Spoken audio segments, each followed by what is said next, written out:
来讲国际出名的景观艺术家王文志，伊出身嘉义梅山，王文志利用创作反映台湾社会。但嘉义管区专工整理伊这32档以来作品，出做一本册，就是望大家更加了解伊的理念。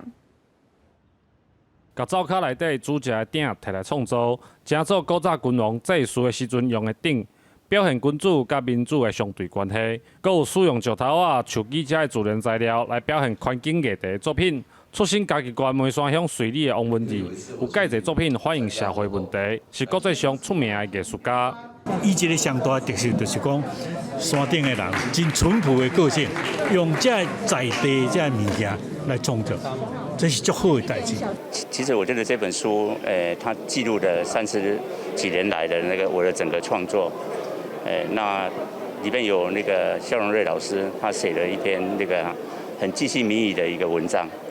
还有菲利普那个法国的那个评论家哈，他也很详细的哈，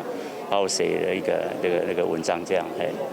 王文志伫2010年到2019年之间，多次受到国外邀请参加创作展览。嘉义县政府特别整理伊为1988年到2020年这32档所有的艺术创作，而且出版专册，让大家更加了解伊的创作理念。这本书里面有很多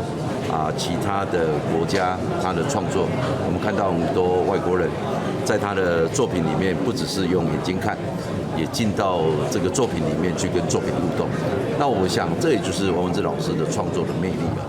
除了嘉义县有王文志的作品，嘉义市一寡所在嘛，因为王文志的作品，正做民众观光翕相的景点。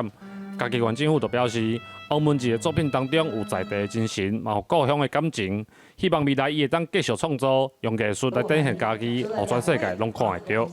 记者林慧婷，嘉义报道。